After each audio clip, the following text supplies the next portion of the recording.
Lemle. I'm a native New Orleanian and a candidate for Assessor for Orleans Parish. I am lucky number 13 on the ballot, and I'm asking for your vote on February 6th. Lucky number 13? Yes. I know that's right. Ms. Lemle, thank you for being here. Thank you. On behalf of myself, NewOrleansBlack.com, Facebook, Twitter, and YouTube, we appreciate your time. Oh, you're quite welcome. Good. I appreciate being here.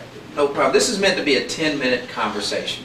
Okay, so please feel free to elaborate on things that you want to elaborate on, and otherwise I got a whole bunch of fun questions I can ask you. All right, well, the first thing is, it's meant to be a discussion to learn more about who is Janis Lemle. So I'm going to get to question one. Who is Janis Lemle? Talk to us about the childhood and bring us to today. Okay, well, as I said, I'm a native New Orleanian. I grew up in the Gentilly area. I attended the University of New Orleans for undergraduate and graduate school. Okay. I worked about 10 years before I decided to enter law school, and I went to Loyola University School of Law to earn my Juris Doctorate. Okay. After that, I clerked. I had a judicial clerkship. I worked in a construction management firm that did part of the renovations to the Louis Armstrong International Airport. Okay. I worked with a lot of very large companies coming in to do the renovation. I worked with negotiating conflicts in that arena. And then I moved on to practicing law, and most of my law practice has been in defense of environmental and toxic torts. Lately, I was, up until April of 2009, I was at the law firm of Deutsch, Kerrigan and Stiles. It's a defense law firm. At that time, I left my law practice to take a job as Deputy Assessor in the 6th Municipal District. I'm currently Chief Deputy Assessor in that district, and I'm running for this office because it is a very important office, and I know that I can do a good job in bringing some uniformity to the way the assessments are done.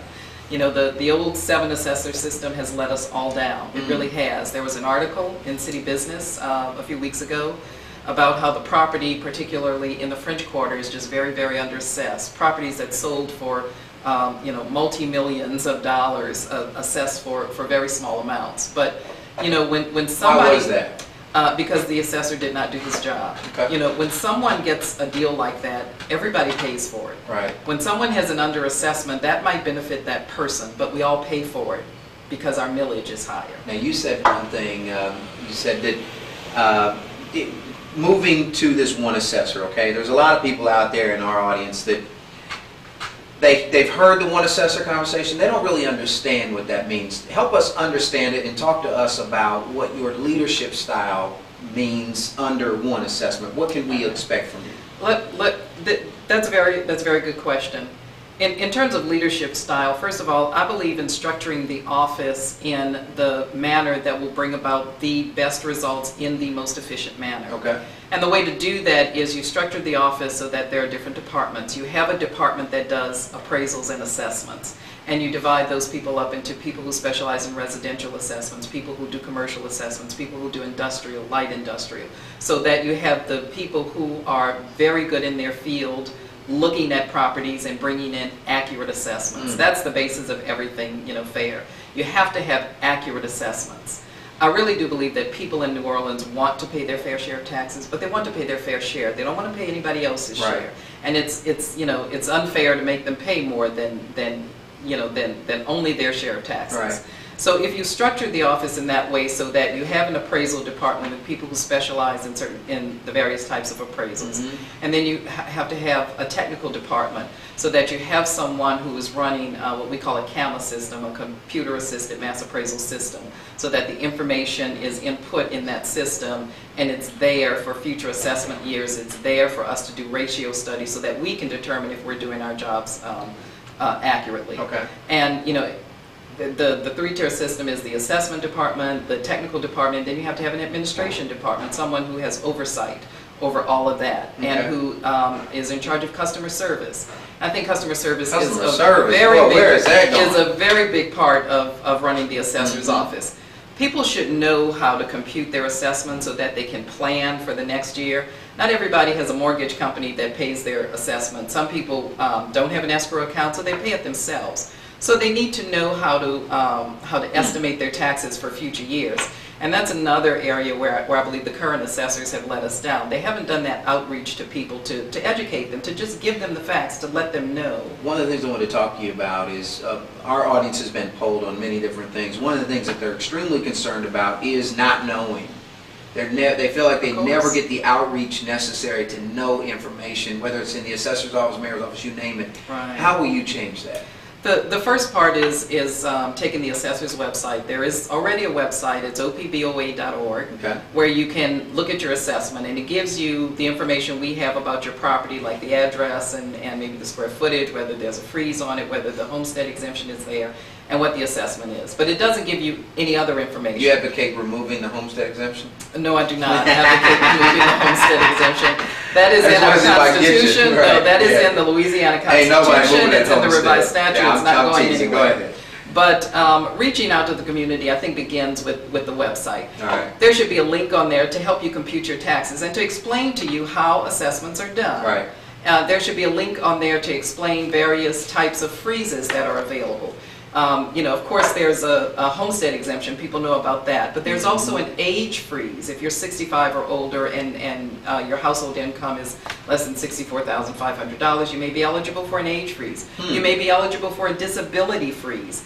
If the head of your household is active in the military, if they're missing in action or killed in action, you're eligible for a freeze. And these are things in the law that help people hang on to their property. Folks don't know about that. And they should. They should. There's no reason why they shouldn't know that. But that's part of the outreach that I plan to do as the assessor. I'm going to have people in my office who, in addition to their other duties, are designated as public information officers. So if a neighborhood association calls and says, you know, we have a number of people in our neighborhood and we have a concern about this having to do with the assessor's office, whether it's the age freeze or how assessments are done or how property values and trends are looked at, then I can say, we're happy to come and talk to you. Like an ambassador that can go. Exactly, and that's one thing that I love doing, you know, giving people information. It's critical.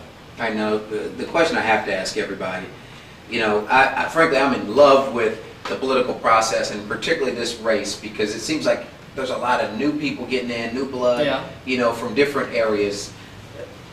Is there a moment that you're sitting at home on the couch watching TV and you say, I'm running this right? What brings you to this point? For me, it didn't happen like that. Okay. After Katrina, because I live on the West Bank, I was very fortunate. I didn't have flooding, so my house was habitable and my job opened up. So I was very fortunate. Okay. And although I grew up in New Orleans, I was the only one in my family who did not lose her home to the floodwaters. Oh. So I was here in New Orleans helping my family members who lived in other states, helping them deal with property issues and various city hall issues, and I was really amazed at the assessor's offices, how you know you have to go to get the last assessment in order to complete the permit process. And some of rebuild your house. Exactly, and some of the assessments had not gone up literally in 30 years. There's a requirement in our revised statutes that the property is reassessed at least every 4 years, so that you know you keep them up at market value, and that way you keep the millage down. This year for 2010, our millage went up. It went up about almost 10%. Okay. And you know that's hard for people.